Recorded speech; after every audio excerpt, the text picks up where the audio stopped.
बिस्मिल्लाहिर्रहमानिर्रहीम। अस्सलाम वालेकुम नाज़रीन, आप यूट्यूब चैनल देख रहे हैं। मैं इमरान खान। इंपोर्टेड वज़ीर-ए-आज़म शहबाज शरीफ साहब ने अपना पहला ख़िताब किया कौम से। पहले उनको 8 बजे करना था, फिर 9 बजे करना था, फिर 10 बजे करना था, फिर 10:55 पे करना था। तो बार बार टाइम तब्दील होता रहा और बड़ी मुश्किल से उन्होंने ख़िताब किया और ऐसा लगता था पता नहीं आज वो क्या कर देंगे। लेकिन ये था वो ख़िताब, लिखा हुआ टेलीप्रॉम्प्टर के ऊपर एक ख़िताब था। या पता नहीं हमें आदत पड़ गई है एक ऐसे वज़ीर-ए-आज़म को सुनने की जो फिलबदी बात करता है, जो खुलकर बात करता है, जो दिल से बात करता है। एक ऐसा शख्स यहाँ पे वज़ीर-ए-आज़म रहकर गया है। तो अब शहबाज शरीफ साहब आए हैं तो टेलीप्रॉम्प्टर की दोबारा आदत डालनी पड़ेगी। एक मसनूई मुस्कुराहट के साथ ठहर ठहर के अल्फाज को बना बना कर जिस तरह वो लिखे हैं वैसे पढ़ना और उसको सुनना बड़ा मुश्किल था। उसको समझना बाद औक़ात जुमलों को पॉजेस कहाँ देने हैं वो भी उनको आइडिया नहीं था। लेकिन फिर भी चलें, शहबाज शरीफ साहब ने ख़िताब किया। कुछ बातें उसमें अच्छी थी, कुछ उसमें ऐसी थी जिनके ऊपर आप नुक्ताचीनी कर सकते हैं। मैं आपके सामने सारा कुछ रख देता हूँ। लेकिन इससे पहले ज़रा पाकिस्तान तहरीक इंसाफ के बहुत सारे लोग हैं और वो बहुत सारे आम पाकिस्तानी भी हैं जिनका शायद तहरीक इंसाफ से ताल्लुक़ नहीं है।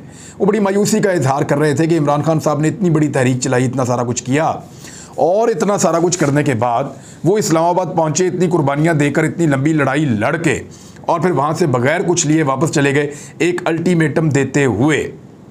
तो इसके ऊपर वो बहुत सारे लोग मायूस हो रहे थे और उनको लग रहा था कि ये नहीं होना चाहिए था।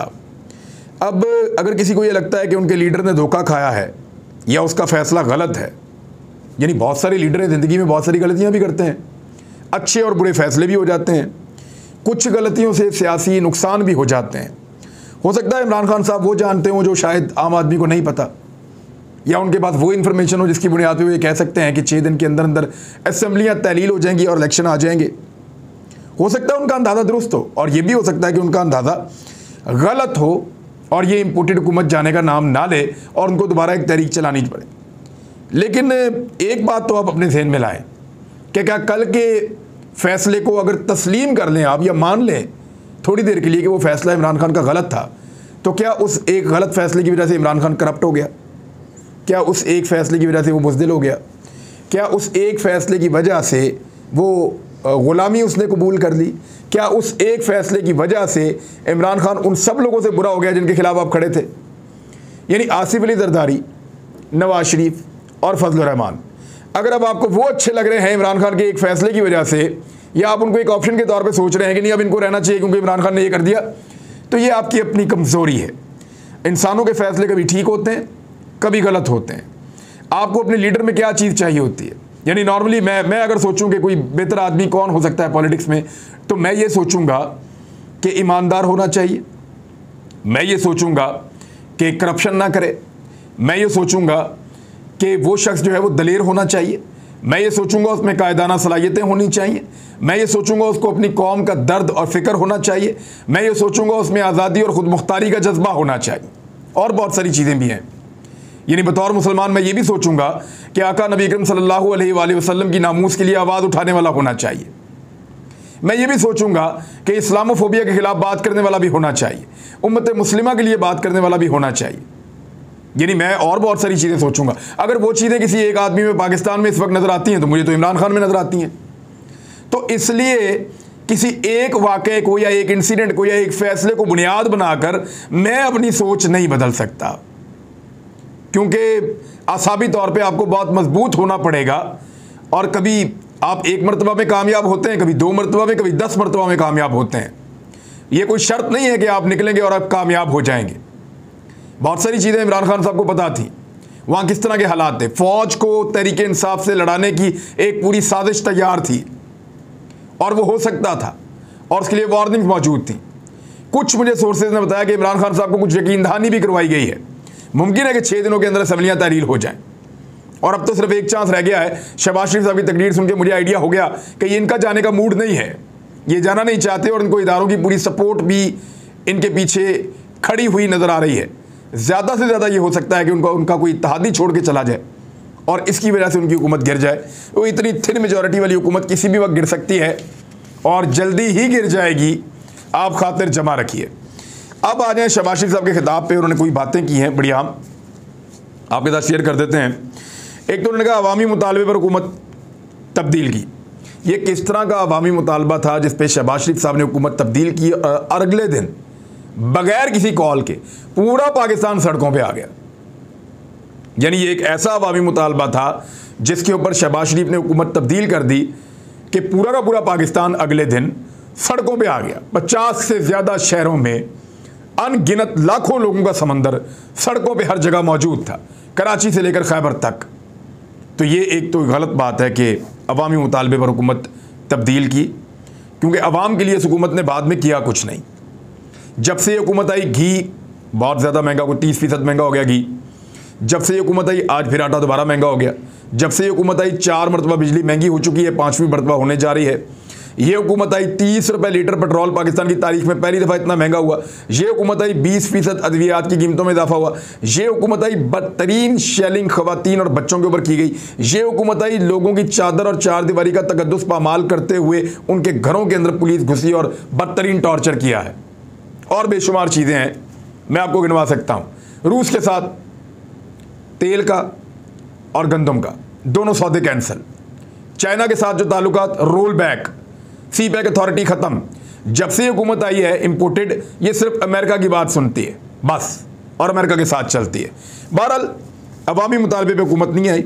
हुकूमत इनके अपने ज़रूरियात थी जिनके तहत आई है, क्योंकि इन्होंने आते ही अपना नैब के पर काटे। आज शहबाज शरीफ ने खिताब में उस पर कोई बात नहीं की। ओवरसीज़ पाकिस्तानियों का वोट छीन लिया है, इस पर शहबाज शरीफ ने अपने खिताब में कोई बात नहीं की। इलेक्ट्रॉनिक वोटिंग मशीन को ख़त्म कर दिया है, इस पर शहबाज शरीफ ने अपने खिताब में कोई बात नहीं की। 2 मुतनादी शख्सियात को, पंजाब का और खैबर पख्तूनख्वा का मेंबर लगा दिया इलेक्शन कमीशन का, और रातों रात खामोशी से लगा दिया है वारदात डाल के, उस पर शहबाज शरीफ ने कोई बात नहीं की। नए चेयरमैन नैब के लिए जो 3 नाम सामने आए, इंतहाई मुतनादे नाम है, उनके ऊपर शहबाज शरीफ ने कोई बात नहीं की। शहबाज शरीफ ने कहा कि 3 दहाइयों में इतनी तबाही कभी नहीं देखी, और यानी 3 दहाइयों की कहते हैं हमारी सियासत है, हमने इतनी तबाही कभी नहीं देखी। वाकई हमने इतनी तबाही कभी नहीं देखी जितनी इस वक्त है। यानी डॉलर को ये लेकर चले गए 205 रुपये तक। तो ये तबाही शहबाज शरीफ साहब ने ही डाली है। इससे पहले हमने ना कभी इतना महंगा पेट्रोल देखा, ना इतना महंगा डॉलर देखा, ना इतनी झुकी हुई और कमज़ोर हुकूमत देखी। पाकिस्तान को बचाने का कहते जी हमने चैलेंज कबूल किया। एक्चुअली पाकिस्तान को नहीं बचा रहे, ये अपनी स्किन बचा रहे हैं, अपनी खाल बचा रहे हैं, अपना माल बचा रहे हैं। आते ही इन्होंने सबसे पहले फोकस किया, बंदे इधर से उधर, उधर से उधर, उधर से उधर, सबके नाम ECL से निकाल दिए। ट्रांसफ़र पोस्टिंग है इस तरीके की कि अपने केसेस ख़त्म करने के दहाने पे इन्होंने पहुंचा दिए। सुप्रीम कोर्ट ने उसका नोटिस भी लिया हुआ है। उन्होंने कहा जी अनथक मेहनत और वक्त दरकार होगा, और भयानक करप्शन की अनगिनत दास्तानें हैं जो इमरान खान के दौर में हुई। और इतनी बड़ी करप्शन इन्होंने पकड़ी है इमरान खान की, सिर्फ तोशा खाना की एक घड़ी है इनके पास। एक केस इमरान खान पे नहीं बना पाए, एक चीज़ ये नहीं निकाल पाए। और तोशा खाना की वो घड़ी की बात करते हैं जिसका इमरान खान ने 50% पे किया था, वरना ये लोग तो 5%, 15%, 10% पे करके चीज़ें अपने घर ले जाते थे। तो इमरान खान ने तो 50% पे किया था। तो इतनी अगर करप्शन इमरान खान ने की है तो निकालें वो दास्तानें, जो अनगिनत दास्तानें, कोई एक चीज़ निकाल के लाएं। अगर तो इमरान खान करप्ट होता तो आपको तोशा खाना के सामने सरेंडर ना करना पड़ता, उसके पीछे ना आपको छुपना पड़ता। नफरत, इंतकाम, गुस्सा और बदतहजीबी फैला दी गई। जब आप लोगों को मारेंगे, जलील करेंगे, बयानात आप अपने लीडर्स के देख लें, मरियम नवाज़ का गुस्सा आप देख लें, अब ये चीज़ें फिर मुल्क को इसी तरफ लेकर जाएंगी। फिर उन्होंने कहा सफारती ख़त की नाम नहाद साजिश ये घड़ी गई है, ख़तरनाक झूठ बोला गया है। नेशनल सिक्योरिटी कमेटी ने 2 बार, अमरीकी सफ़ीर ने भी साजिश की कहानी को मुस्तरद किया है। नेशनल सिक्योरिटी कमेटी ने 2 मरतबा ये कहा है कि पाकिस्तान के अंदर अमरीकी मुदाखलत हुई है। अब इसके ऊपर एक जुडिशल कमीशन बने, ओपन हेयरिंग हो सुप्रीम कोर्ट में, और वहाँ पता चले कि ये जो साजिश थी वो हुई या नहीं हुई। मुदाखलत तो सारे तस्लीम कर रहे हैं। तो शहबाज शरीफ साहब यहाँ पे भी एक गलत बयानी से काम लेकर गए हैं। उन्होंने कहा सफारती ताल्लुकात और कौमी मफादात को नुकसान पहुँचाया इमरान खान ने। हालांकि चीन के साथ ताल्लुकात को शहबाज शरीफ ने अब ख़राब कर लिया है, जबकि ताल्लुकात को मज़ीद ख़राब कर लिया है शहबाज शरीफ साहब ने। रशिया के साथ भी जो नए बन रहे थे उनको भी बर्बाद कर दिया है। नवाज शरीफ के दौर में तरक्की के दौरान इस शख्स ने धरना दिया था, और पुरानी वो बहुत सारी चीज़ें वो कहते रहे। और फिर उन्होंने कहा कि अवाम की जानो माल के तहफ़्फ़ुज़ को यकीनी बनाना हमारा फ़र्ज़ अव्वलीन है। जो आपके ने अवाम के साथ किया, पुलिस ने उठा के ऊपर पुलों से नीचे फेंके बंदे, मार मार के बंदे कत्ल कर दिए। डंडे इस तरह मार रहे थे, सवाब समझ के मार रहे थे। सिर्फ एक वीडियो हमारे कुछ जो है वो दानिश्वर भिखारी जो हैं वो उसके ऊपर वाह वाह वाह वाह वाह कर रहे हैं। और वीडियो कौन सी है? वीडियो वो है कि एक औरत जो है वो एक पुलिस वाले को बुरा भला कह रही है, उसको गालियां दे रही है, इसलिए कि वो पुलिस वाला थोड़ी देर पहले टॉर्चर कर रहा था, उसकी भी वीडियो निकल आई। अब और वो पुलिस वाला बड़ा अच्छा इंसान बन के खड़ा होकर हाथ बांध के बता रहा है कि मेरी तरबियत ऐसी है, मेरी ट्रेनिंग ऐसी है, पुलिस ने मुझे ऐसा सिखाया, कोई गाली भी दे तो आगे से हम नहीं बोल सकते। तो उससे 5 मिनट पहले की विजुअल वो सामने आ गए हैं कि उस औरत ने उसको क्यों इतना बुरा भला कहा, क्योंकि उससे पहले वो उनके जो फैमिली के मेंबर थे उनके ऊपर बदतरीन तशद्दुद कर रहा था यही शख्स, और उनको जलील किया, रुसवा किया, उनको बहुत मारा, ऐसे नाले से पकड़ के शलवार के घसीटता हुआ लेकर जा रहा था यही शख्स, यही पुलिस वाला। और पुलिस ने और कुछ सहाफ़ियों ने उसको सर के ऊपर उठाया हुआ है। बहरहाल चलता है। इन्होंने कहा IMF से मुआहिदा आपने किया था, हमने नहीं किया। इमरान खान ने जो मुआहिदा किया था उसके मुताबिक उन्होंने महंगाई उतनी तो नहीं लाए। अब जो आप मुआहिदा कर रहे हैं महंगाई तो उसके मुताबिक आ रही है, सख्त तरीन शराइत जो हैं वो अब आप मान रहे हैं, और अगर आपकी हुकूमत रही तो तब भी ये शराइत मानी जाएंगी, आपकी हुकूमत ना रही तो तब भी ये शराइत माननी पड़ेंगी। तो शहबाज शरीफ साहब ने एक बदतरीन मुआहिदा IMF के साथ किया है, ये इमरान खान पे ना डालें, क्योंकि IMF के पास इमरान खान नहीं लेकर गया इस मुल्क को, आप लोग लेकर गए थे, इमरान खान को मजबूरन जाना पड़ा था, और अब आप ही दोबारा तारीख का सख्त तरीन मुआहिदा करके आए हैं और आपने मईशत की एक दलदल में पाकिस्तान को फंसा दिया है। लोड शेडिंग इमरान खान के दौर में तो नहीं हो रही थी, ये आपके दौर में हुई है, और आपके वजीर खुद कह रहे हैं लोड शेडिंग का उन्होंने इल्ज़ाम इमरान खान पे लगाया, लेकिन शाहिद खाकान अब्बासी ने वो इल्ज़ाम शहबाज शरीफ पे लगाया था। उन्होंने कहा कि जब हम 1 घंटे की लोड शेडिंग करते हैं तो उससे हमें बहुत डॉलर्स की बचत होती है, तो हम डॉलर्स बचाने के लिए लोड शेडिंग कर रहे हैं। ये शाहिद खाकान अब्बासी ने कहा, मैं नहीं कह रहा। और साथ ही साथ उन्होंने कहा कि मुश्किल में हमने माजी में मुश्किल हालात का सामना किया, हर मुश्किल फ़ैसला करने को हम तैयार हैं, नाअहली और करप्शन की सियासत का हमेशा के लिए खात्मा करेंगे। करप्शन के केसेस का खात्मा तो कर दिया है, करप्शन का खात्मा पता नहीं कब करेंगे। और जो एक मिथ बनी हुई थी ना कि शहबाज शरीफ से अच्छा एडमिनिस्ट्रेटर कोई नहीं है, ये अच्छा हुआ इस दफ़ा इनकी हुकूमत आ गई। मैं बताऊंगा कि कौन कौन सी ऐसी मिथ थी जो टूट गई है इनकी हुकूमत बनने के बाद, उसके ऊपर एक डिटेल वीलॉग करूंगा कि कौन कौन सी ऐसी गलत फहमियाँ थी जो इस कौम की दूर हो गई हैं शहबाज शरीफ की हुकूमत बनने के बाद। नाअहली और करप्शन की सियासत का हमेशा के लिए उन्होंने कहा जी खात्मा हम कर देंगे, हालांकि करप्शन भी इन्हीं के अदवार की है, केसेस भी इन्हीं के ऊपर बने हुए हैं, और नाअहली भी इनकी अब हम भुगत रहे हैं। जिन हालात में इनको हुकूमत मिली थी उससे बहुत ज़्यादा बदतरीन हालात में इन्होंने पाकिस्तान को पहुंचा दिया है। फिर कुछ इन्होंने अदाद शुमार का दोबारा हेर फेर किया कि 115 पे डॉलर छोड़ा था, हालांकि 123 का डॉलर इमरान खान को मिला था, और उसके बाद इन्होंने कहा 189 पे, लेकिन शहबाज शरीफ जब आए तो उनके पहले दिन ये 183 का था, और इस वक्त इनके आने के बाद 20 रुपये से ज़्यादा पिछले 40 दिनों के अंदर डॉलर की कीमत बढ़ चुकी है।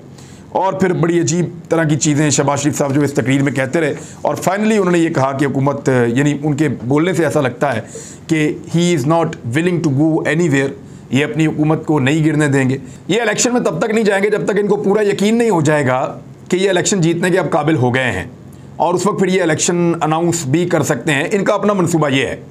लेकिन दूसरी तरफ कोई एक भी इत्तेहादी छोड़ जाएगा तो ये हुकूमत फौरी तौर पे गिर जाएगी, और इसके ऊपर भी मेरी इन्फॉर्मेशन के मुताबिक कहीं ना कहीं कोई ना कोई काम चल रहा है और कुछ लोग राब्ते में हैं। बहरहाल ये सारी खबरें अपनी जगह पे हैं, लेकिन अब हुकूमती इत्तेहादी भी थोड़ा थोड़ा बोलना शुरू हो गए हैं। मुस्तफ़ा नवाज़ खोखर के आज 2 स्टेटमेंट हैं, दोनों थोड़े इस तरह के हैं कि उनसे आइडिया हो जाता है कि शायद अब वो इलेक्शन के लिए सोच रहे हैं। यानी अभी उन्होंने एक ताज़ा ट्वीट किया, उन्होंने कहा कि the decision to go to IMF should be taken by a government with fresh mandate. कि IMF के पास जाने का जो एक फ़ैसला है वो एक फ्रेश मैंडेट के साथ होना चाहिए था। और इसके अलावा उन्होंने थोड़ी देर पहले एक और बात की थी कि पेट्रोल और डीजल की कीमतों में मज़ीद 30 रुपये फ़ी लीटर इजाफा मुतवक्के है। ये जो 30 रुपये हो गया, इसके अलावा 30 रुपये मज़ीद हो सकता है।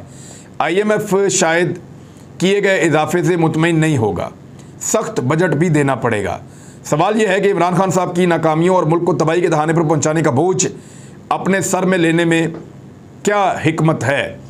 यानी अगर बजट इस हुकूमत ने पेश किया और बजट के बाद इंतखाबात के लिए असम्बलियाँ तहलील हुई, तो याद रखिएगा जो पहला फार्मूला था, वैसे पहला फार्मूला यही था, पहला फार्मूला यही था। ये तो इमरान खान साहब इनको घसीट के ले आए थे और ये 2 जून वाली बातें शुरू हो गई थी, लेकिन पहला फार्मूला यही था कि बजट यही हुकूमत पेश करेगी, शहबाज शरीफ की हुकूमत, और बजट के बाद ये हुकूमत घर चली जाएगी, और उसके बाद जो है वो इंतखाबात की तरफ जाएंगे। लेकिन PMLN को कभी भी वो बजट पेश नहीं करना चाहिए। अगर तो वो एक समझदार हुकूमत है तो उनको कभी भी इस बजट का बोझ नहीं उठाना चाहिए, अगर उनको फौरी तौर पे उसके बाद इंतखाबात में जाना है तो, क्योंकि लोगों की नज़र के अंदर उनकी वक़्त ख़त्म हो जाएगी, उनका वोटर नाराज़ हो जाएगा क्योंकि इन हालात में IMF के दबाव के बाद एक सख्त बजट देना पड़ेगा, और सख्त बजट देने के बाद कोई भी पार्टी कभी नहीं चाहेगी कि वो हुकूमत में जाए और वो इंतखाबात लड़े। शहबाज शरीफ साहब की आज की तकरीर में बहुत सारे तजादात थे। इख्तलाफ राय के एहतराम की वो बात कर रहे थे। हमने गुज़िश्ता चंद दिनों में पाकिस्तान की सड़कों पे इख्तलाफ राय का एहतराम देखा है। हमने देखा है कि ख़वातीन को घरों में घुसकर टॉर्चर किया गया। हमने देखा है कि छोटे बच्चों के ऊपर आंसू गैस फेंकी गई। हमने मासूम बच्चों को रोते हुए देखा है।